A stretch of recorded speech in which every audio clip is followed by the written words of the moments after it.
বড় কোশ্চেন লেখার মাধ্যমে যে যে ছাত্র বা ছাত্রী যে লিখছে সে যে কনসেপ্টগুলো বুঝেছে কিনা সেটা খুব ভালোভাবে বোঝা যায়। এমসিকিউ তো অনেক সময় অনেকে আন্দাজে দিয়ে দেয়, গেস ওয়ার্ক করে চলে গেল। হ্যাঁ, এই 10 থেকে যে 11-12 যে ট্রানজিশনটা একটা ফাস্ট ট্রানজিশন, হিউজ স্টেপ। তো তোমার কি মনে হয় যারা দেখছে তারা যদি কোনো অ্যাডভাইস দিতে চাও যে কিভাবে নিজেকে কোপ করবে, এই যে ভালো হয়নি স্টেজ থেকে নিজেকে মোটিভেট করে আজকে একটা র্যাঙ্কার হিসেবে তুমি চলে এলে, এই যে জার্নিটা যদি তার জন্য কোনো অ্যাডভাইস দিতে চাও যে কিভাবে নিজের মাইন্ডসেটটা করবে। 7th মে উচ্চ মাধ্যমিকের রেজাল্ট বেরোচ্ছে, আর আমরা জানতে পেরেছি বেশ কিছু কৃতি ছাত্রের কথা, কিন্তু এদের মধ্যে এমন অনেকেই রয়েছে যারা কিন্তু মাধ্যমিকে এবং উচ্চ মাধ্যমিকে দুটোই র্যাঙ্ক করেছিল। আজ আমরা যার সাথে কথা বলবো সে হলো জিষ্ণু। জিষ্ণু মাধ্যমিকে 7th হয়েছিল আর উচ্চ মাধ্যমিকে 9th হয়েছে। আমরা জেনে নেব যে ও কীভাবে 10 থেকে শুরু করে 11-12 পুরোটা পড়াশোনার প্রিপারেশন নিয়েছিল, সাবজেক্ট ওয়াইজ কীভাবে পড়েছিল, এন্ট্রান্স এক্সামের জন্যই বা কীভাবে পড়তে হয়, এসব জেনে নেওয়া যাক জিষ্ণুর কাছ থেকে। প্রথমে যেটা জানতে চাইবো যে তুমি মাধ্যমিকেও র্যাঙ্ক করেছিলে আর এবার উচ্চ মাধ্যমিকেও র্যাঙ্ক করেছো, ধারাবাহিকভাবে র্যাঙ্ক করা, তো এই জিনিসটা কেউ যদি অ্যাচিভ করতে চায় বা রেপ্লিকেট করতে চায় তার কি করা উচিত? এটা কি তেমন কিছু শক্ত কিছুই নয়, শুধুমাত্র যে সাবজেক্টগুলো আছে সেই সাবজেক্টগুলোকে ভালোভাবে পড়া, আত্মস্থ করা এবং সায়েন্সের যে সাবজেক্টগুলো আছে সেগুলোর মেনলি কনসেপ্টগুলো বোঝা, এগুলোই গুরুত্বপূর্ণ। আর আর যেটা মনে রাখার সাবজেক্ট যেগুলো আর কি ক্লাস মাধ্যমিকের সময়, যেমন ইতিহাস, ভূগোল কিংবা বাংলার ক্ষেত্রে অনেক কিছু মনে রাখতে হয়, আর এইচএসে এসব বাংলাটা বিশেষ করে অনেক মনে রাখার ব্যাপার থাকে, সেগুলো বারবার রিভিশন করা কিংবা কোশ্চেন প্র্যাকটিস এগুলোর মাধ্যমেই হয়ে যায়। বেশ, তো এই বাংলাটা মনে রাখা যেটা বলছো যে একবার পড়ে নেওয়া হলো অ্যান্ড দেন তারপরে হলো একটা ধারাবাহিকভাবে রিভিশন করতে থাকে। আচ্ছা, আর ইংলিশটার ক্ষেত্রে ইংলিশটা কিভাবে হয় বলে অতটা ইজি মনে হয়? ইংলিশটা তো এমনিতে উচ্চ মাধ্যমিকই হোক আর মাধ্যমিকই হোক দুটোতেই খুবই সহজ অন্য সাবজেক্টগুলোর তুলনায়। মাধ্যমিকে তো সিন আনসিন দেয়াই থাকে, প্যাসেজ খুব একটা মনে রাখার বিষয় থাকে না, আর ইংলিশে যেগুলো মনে রাখতে হয় সেটা খুব একটা শক্ত নয়, পুরো প্যাসেজটা একবার পড়া থাকলে সামারিটাও জানা থাকলেই সবাই সলভ করতে পারবে।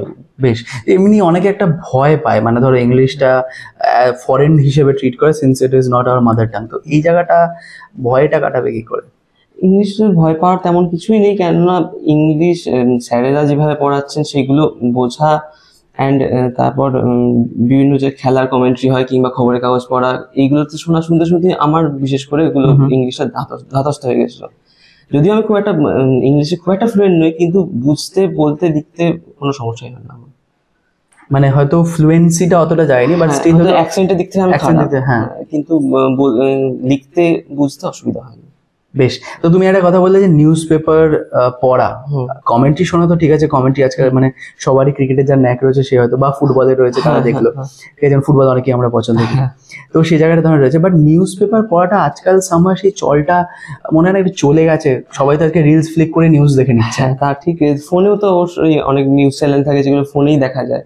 এখন নিউজ চ্যানেল অনেকটাই টিআরপির দিকে বেশি চলে যাওয়া হয় অনেকে, মানে যেমন ধরো এই অপারেশন সিন্দুর চলছে, সবাই মিলে সেগুলো শেয়ার করছে, এখন মিক্স ইনফরমেশনের ব্যাপার আছে এইসব। যদিও তার মধ্যে ফোনেও দেখা যায়, ফোনের মধ্যেই ফোনে বিভিন্ন অ্যাপ রয়েছে এখন, তার মধ্যেই বা গুগল থেকে নিউজ দেখা যায়, ভালো ভালো নিউজ চ্যানেল থাকে তার মধ্যে।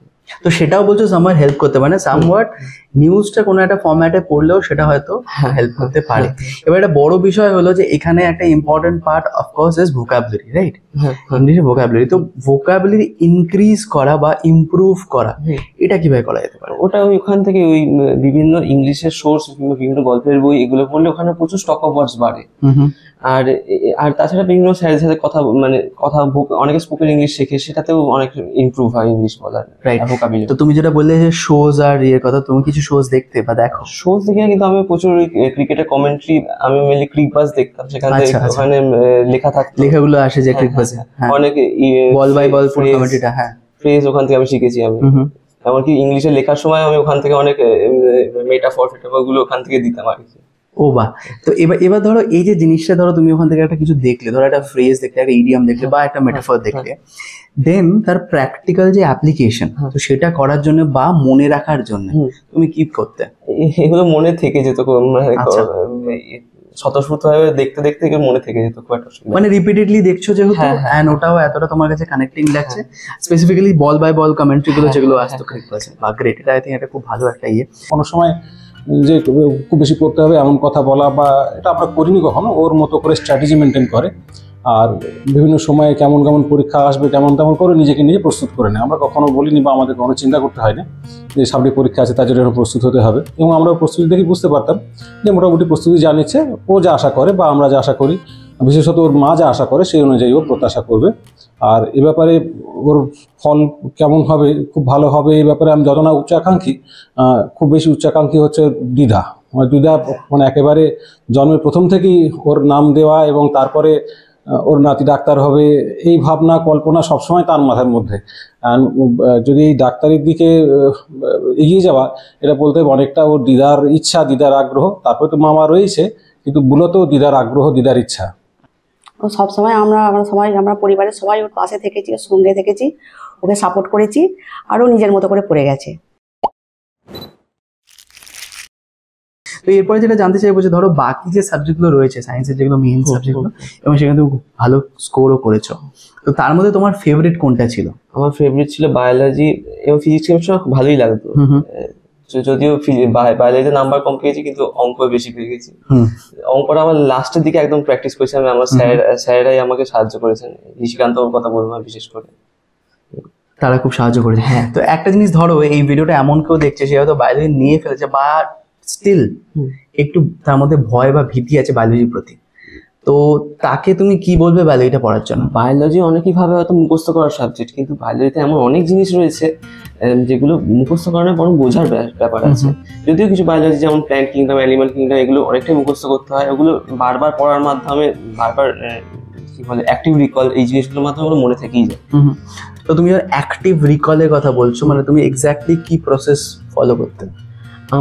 আমি মানে অনেক সময় শর্ট নোটস হয়, সেগুলো দেখা, বা কিংবা বারবার ওই বইয়ের পাতাগুলো উল্টে যাওয়া, মানে একবার ঝট করে দেখে নেওয়া, এইগুলো। আচ্ছা, মানে পড়া একবার হয়ে গেল, তারপরে হলো ফ্রিকুয়েন্টলি একবার দেখে নেওয়া, তখন রিভিশনগুলো খুব তাড়াতাড়ি হয়ে যায়। বেশ, তো আগামী দিনে এর মধ্যে কোন সাবজেক্ট বা কি নিয়ে তুমি এগোতে চাও? আমি বায়োলজি নিয়ে এগোতে চাই, মানে ডাক্তারি পড়ার ইচ্ছা আছে আমার।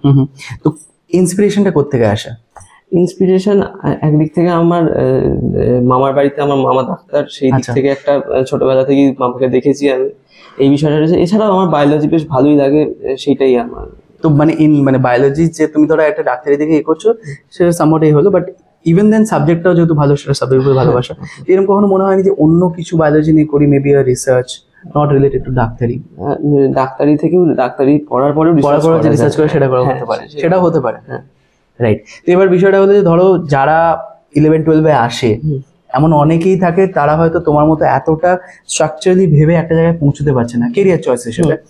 তারা জেইতেও টিক দিচ্ছে, নিটেও টিক দিচ্ছে, তারা জেনপাসও দিতে চায়, তারা হয়তো আজকে আইএসআই এর এন্ট্রান্স এক্সাম সেটাও দিতে চায়। তো এই জায়গাটা, এই একটা মাইন্ডসেট ফিক্স আপ করা বা কোনো ভাবনা নিয়ে এগোনো, এটা কিভাবে করা উচিত বা কাদের এক একটা পরীক্ষা দেওয়া উচিত? যদি কারোর এম যদি ফিক্স থাকে তাহলে তো ভালোই। তার একদিকে পারছে না, সেটা তো বারবার পড়া, বারবার রিভিশন, এইগুলো বারবার অস্ত্রে শান্তি দিতে এগুলো তৈরি হয়ে যায় আর কি। আর বিভিন্ন পরীক্ষায় বসা, আমিও যেমন জেইই মেন্স বসেছিলাম, এগুলো যেন নিটের যে পরীক্ষাগুলো আছে সেইগুলোর জন্য তৈরি করে দেওয়া আরো ভালো হবে। আচ্ছা, মানে বলছো এটা স্টেপিং স্টোন হিসেবে কাজ করতে পারে সবকটাই। বেশ, তার মানে সেগুলো যদি সবাই দেয় সেখানেও। বাট আমার একটা কথা তাও জানতে চাইবো, ধরো কেউ একজন ইঞ্জিনিয়ারিং পড়তে চাইছে, যখন সে জেইই দিচ্ছে বা ডাব্লিউবি জেইই দিচ্ছে, মানে তার সে ইন্টারেস্টটা আছে, তো এই জায়গায় তার কি ধরনের মাইন্ডসেট তোমার মনে হয় হওয়া উচিত, যে একজন ডাক্তারের দিকে যাবে নাকি একজন ইঞ্জিনিয়ারিং দিকে যাবে? তার প্রথমত প্যাশনের ব্যাপার আছে একটা, আর তারপর প্রথমত প্যাশন, তারপরে সে কি পারছে না দেখতে হবে, এইগুলোই আমার মনে হয়। আর সাবজেক্টগুলোকে ভালোভাবে ধাতস্থ করাই। সেলফ স্টাডি আর সেলফ ইভ্যালুয়েশন, দুটোর মধ্যে তোমার কাছে কোনটা বেশি ইম্পর্টেন্ট? সেলফ স্টাডি তো ইম্পর্টেন্স আছেই, স্যারদের কাছে পড়ে আসার পর সেগুলোকে নিজে না পড়লে কিছুই মনে থাকবে না, বরং স্যারদের কাছে পড়ে আসার পর দেখলে সেটা পরের দিন সেই মেমোরিটা অনেকদিন থাকে আর কি।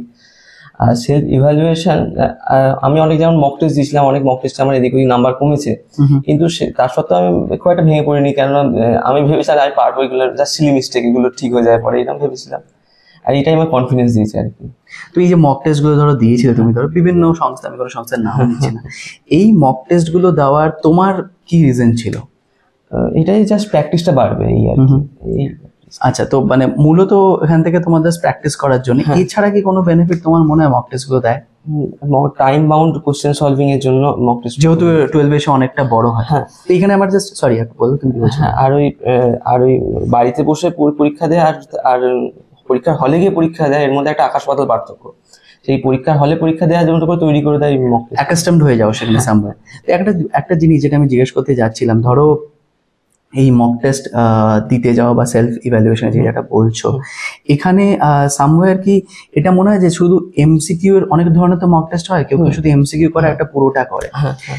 তো সেটা তোমার কোনটা মনে হয়, কি বোথ আর গুড নাকি না, যেটা টোটালটা হচ্ছে দ্যাট ইজ মোর বেনিফিশিয়াল?